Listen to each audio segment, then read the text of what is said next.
Good evening. This is the Face of Pro-Life, and I'm your host this evening. I'm Bill O'Brien. I'm also Vice President of Connecticut Right to Life, and it's my privilege to be able to, as I say, host the show tonight. It's a different format from what you may have been used to. Because of the COVID virus, we only have one person in the studio at a time, so unfortunately we don't have any guests tonight that I can interview, so I'm the host and the guest, I guess. And I want to cover a number of issues tonight. For many of you, with the lockdown nationally back in the spring and still just slowly easing up at this time of the year, a lot of activities have been put on hold, including pro-life activities, and just want to sort of bring you up to date on what is happening out there here in Connecticut and around the country, and just so we start to get start going back to meetings in person maybe, or on Zoom or whatever it might be. Just know that there are people out there that are still doing things pro-life wise, and there's elections are coming up, Supreme Court nominee vote is coming up, and so on. So we'll get started with that. First thing I'd like to touch on is one campaign you're all probably familiar with, which is the 40 Days for Life, and that's going on right now. It started late September. It's going to end the Sunday before Election Day on November 1st. So it's 40 days of prayer and fasting, and that prayer often takes place, right outside in the abortion clinic. And here in Connecticut, we have it actually going in 4 different locations: Bridgeport, Hartford, New Haven, and Norwich, and 584 other cities throughout the world. Let me say that again: 584 cities throughout the world. So this is a movement that started maybe 15 years ago in Bryan, Texas, near Texas A&M and University, and one local pro-life group started. They prayed and they said, what can we do more that we haven't been doing? And they came up with the idea of going along with the biblical line of 40 days. Jesus had 40 days in the desert. Moses, 40 days, on the mountain, and so on. So 40 days kept coming up, and it kept bringing in their minds. I thought, we can get out there, and try to get some people out there for 40 days, and they did. And as I say, the rest is history. From that one location, as I said, it spread to 584 other locations this time, this October and November.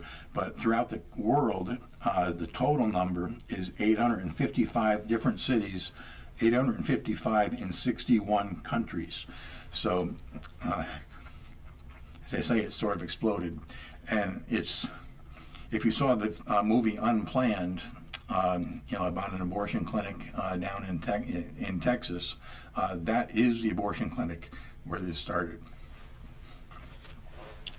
And of course, that abortion clinic is now headquarters to 40 Days for Life. So here in Connecticut, maybe some of you have already been involved in it. If you haven't been, I certainly encourage you to get involved. All it takes is basically one church takes one of the 40 days, and they say, we will commit to having our people, congregants or parishioners, from our church out at the abortion clinic on that day for maybe 1 or 2 hours each. And it usually goes from 6 in the morning to 6 at night. And so you can pick any hour or 2 or 3 hour period that you want during that time. And there's usually other people there, with you as well. And you're not demonstrating, you're not picketing, you're simply there as a presence and praying. And just simply being there has been shown to change women's minds that were going in. They often say, I was looking for a sign, and I saw a 40 Days for Life sign. And that's all it took, just someone to be there for them to change their mind and give life to continue to give life to their child. So, as I mentioned, the 4 locations in Connecticut are Bridgeport, Hartford, New Haven, and Norwich. Each of those are 3 of them are Planned Parenthood abortion clinics. One of them, the one in Hartford, is the Hartford GYN Center. It's not Planned Parenthood. It's the only other independent non-Planned Parenthood abortion clinics still running in Connecticut. There were a number of others before, but they've all been closed down, including one of them because of 40 Days for Life. That was the one in Bridgeport. Unfortunately, after that one shut down, Summit Women's Center, Planned Parenthood moved into Bridgeport. So they're still doing it there. So I hope you'll, join one of the 40 Days for Life, in one of those areas, and join with the other 584 cities throughout the world. So there have literally been millions of people that have been involved in 40 Days for Life, and and just some other statistics. 17,226 babies have been saved from abortion that we know of. There's certainly been many more than that, but those are the ones we heard about. So over 17,000 babies and their mothers saved from abortion. 206 abortion clinic workers have quit their jobs and walked away from the abortion industry after 40 Days for Life was there. And 107 abortion clinics have actually closed for good, after 40 Days for Life campaigns. As I said, again, that movie Unplanned, that was Abby Johnson, that was her clinic. That was the story of her. She worked for Planned Parenthood at the Bryan, Texas abortion clinic, and eventually she walked away, and she was one of the abortion workers that walked away, and eventually was her clinic was one of the 107 abortion facilities that was closed. And then she actually formed her own group called And Then There Were None, which ministers to former abortion clinic workers and helps them get out of the abortion industry and find other better things to do. So it's been quite a movement, and again, I encourage you to get involved. Another thing happening this month, we have life chains, which actually started before 40 Days for Life in many parts of the country. And the life chain started in California, and it was similar, but it was just a one-day thing for the most part. But it was, again, churches would get their parishioners out to the abortion clinic, and they would simply hold a sign that abortion kills children, and they would, all be spaced over a period of actually sometimes miles in front of an abortion clinic and out in both directions. And they simply, would hold the sign and pray. And, that was a great witness. And, that was sort of the forerunner to the 40 Days for Life. So it's another great thing that you can do here in Connecticut. We used to have quite a few of those going on. This year, not so many. There is one which actually was already held this year. Sunday, October 4th was National Life Chain Sunday, and there was one held over in Danbury at the Planned Parenthood there. But because of the COVID virus this year, 40-day National Life Chain organization said that they're going to have a second date as well this year, a second National Life Chain date, and that will be in November, the first Sunday of November. That's Sunday, November 1st, which is actually the day that 40 Days for Life ends. So 40 Days for Life ends that day. Life Chain will be held that day. So if you haven't already been in a life chain in Danbury and would like to turn some people out quickly, November 1st is the day to do it. But actually, life chains can be held at any time of the year locally. It's sort of nice to know that they're happening, same day you are in other parts of the country, but you can do it on your own. Just call them up and they can send signs, and you can do it whenever. So that's Life Chain and 40 Days for Life. One other thing, which will be coming up a little further off, Well, let me start with something even closer, which is, of course, the elections. And the elections will be 2 days after 40 Days for Life ends and Life Chain is held, which is on Tuesday, November 3rd, will be the elections for President of the United States, for Congress, the House of Representative seats in Connecticut. There are no U.S. senators running for re-election this year. That'll be in 2 years from now and 4 years from now. So no U.S. senators up, but your congressman is up, or woman is up for re-election this year. And of course the entire state legislature, so all the state senators and state representatives are in this election.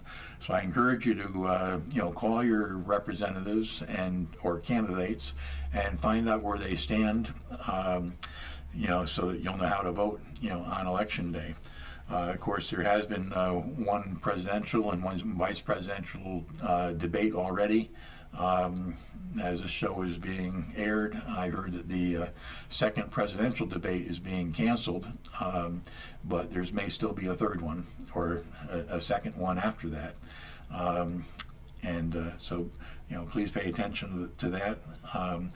But basically, we can say that the President Trump has certainly had a very strong pro-life record, and appointing Supreme Court justices. Amy Coney Barrett is pending a vote within days as her appointment to the Supreme Court, and President Trump has appointed 2 other justices to the court during his first 3 years in office, and those, as far as we know, we believe that those 2 justices will be voting pro-life as cases come before the court.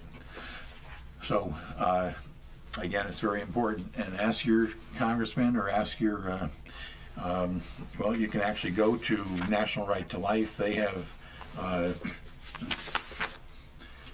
a listing of each legislator.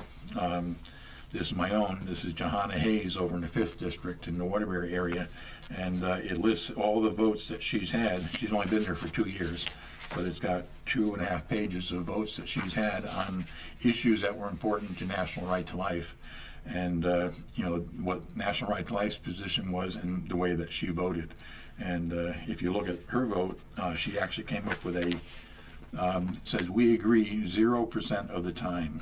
And in fact, for all 5 of the present congressional delegation members from Connecticut, all 5 of them agreed with National Right to Life 0% of the time on all these votes. Some of course have been there more than 2 years, many years, decades in some cases. So their report's much longer, and they still come up with 0% of the time. So, in other words, they're voting pro-abortion, all the time. Of course, that's just the incumbent legislators. They're all running for re-election, and then there's their opponents, who would all be new faces.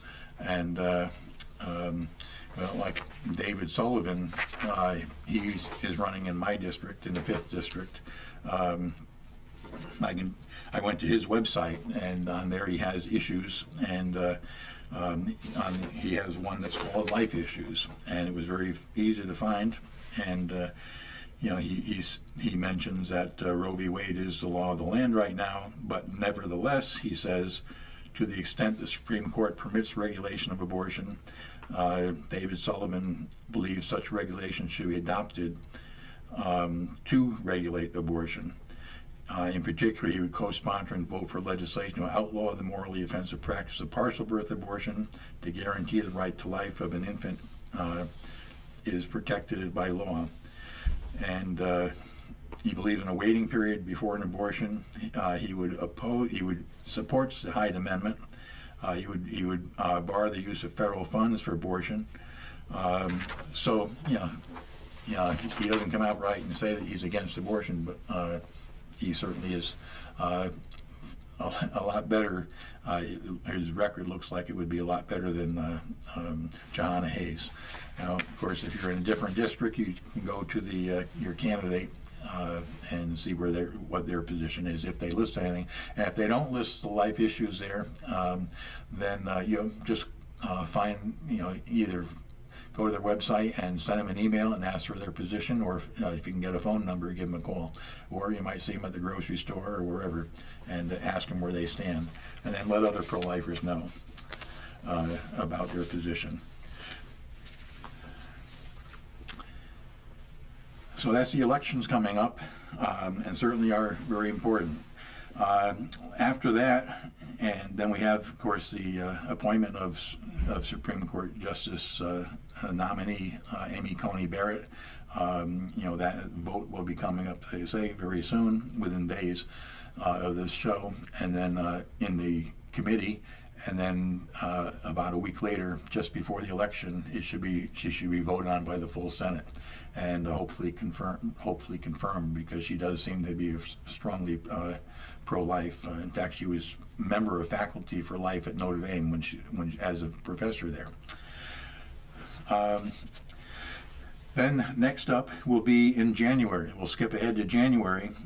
Two things happen there. Number one, the General Assembly comes back into session, so the people you elect in November, the state senators, state representatives, they'll be taking their seats in Hartford in the General Assembly in early January.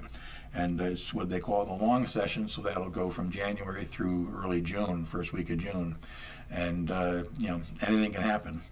This past year we expected some bad bills meaning assisted suicide, legalizing that, and that we expected an attack on the pregnancy centers in Connecticut.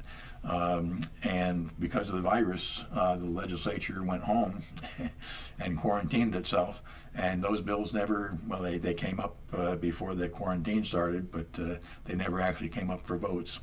So nothing passed, good or bad, in the legislature as far as pro-life goes this year.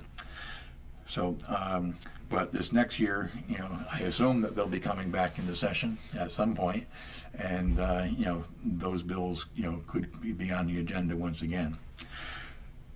Later in January, of course, every year we have the March for Life, and the March for Life has put out, information, for next year's march. Of course, it's always held on the anniversary of Roe v. Wade, which is on or around the anniversary, which was January 22nd. This year, the March for Life, they just announced a theme, which is Together Strong, Life Unites. That's Together Strong, Life Unites. And we all want to be united on that issue, and together, we're strong, especially when you have 250,000 people or more pro-lifers, down in Washington every year, sometimes as many as 500,000 coming down there to march across Washington from the mall to the Supreme Court building, let them know how we feel. Now, right now, the march is on. They've never canceled the march in the past. I've been there in 2 blizzards. The march went on regardless, and I'm looking forward to it going on again this year. However, of course, because of the virus, I'm not sure how many people are planning on sending buses to Washington, particularly with high school students, crowded, 40 or 50 or 60 on a bus for a long ride from Kansas or Tennessee or wherever they come from, and Connecticut. So we'll have to see what happens. So the numbers certainly may be down this year, but those that can make it on their own, it's an outdoor activity. So hopefully some people, I'm sure, just like they did during the blizzards, they'll still show up and they'll still march. So we'll have to see how that develops. But you can go to the March for Life website. They have a section there specifically about the virus, and I'm sure if there was any change in plans, they will be announced there. They have had on the day before the march, this will be a Friday. In fact, the date this year is not January 22nd because the presidential inauguration will be on the 20th. And the city is usually, at least, full of people, and the hotels are full because of the inauguration. So whenever there's an inauguration, then the March for Life is usually put off to the following week. So the march this year is on January 29, Friday the 29th, and that's the 48th anniversary still marking the 48th anniversary of Roe v. Wade. Now, there's the day before, Thursday, January 28th. That is a day that many other activities are going on concerning, in conjunction with the march. So the March for Life itself, they have a big, basically a convention going on, at the Renaissance Hotel. And, it's a convention. There's different speakers with different groups all day long and in the evening. And there's also an exhibit room with, over 100, maybe 150 different exhibitors, and, many other things going on, not only there, but actually throughout town. Priests for Life has another activity at the DC, might be the DC Armory. There's the morning of the march. There's a mass at the Verizon Center for Catholic youth. That's usually sold out like 2 months ahead of time. I don't know about this year if that'll happen, but we'll see. And there are many other Students for Life. They've been holding their national convention or their East Coast convention, in the DC area, in conjunction with the march, usually on the weekend following the march, so on Saturday and Sunday. But again, all those things are, we'll see what happens with the virus, because of the virus. But again, I would not be surprised if the march goes on, even if all the other activities are canceled or are held virtually or whatever. And of course, the March for Life is carried each year on TV by EWTN and probably C-SPAN as well. And if they hold it, I'm sure that will happen again. The night of the march is usually the Rose Dinner, held, by the March for Life group. The Rose Dinner usually gets, several hundred people. The Vice President spoke there a couple of years ago, as well as speaking on the mall before the march. And of course, President Trump spoke at the march last year. So we'll see, who's going to be the speakers this year at the march and at the Rose Dinner. Again, if the Rose Dinner is held, and right now the plans are still to go ahead with, I guess.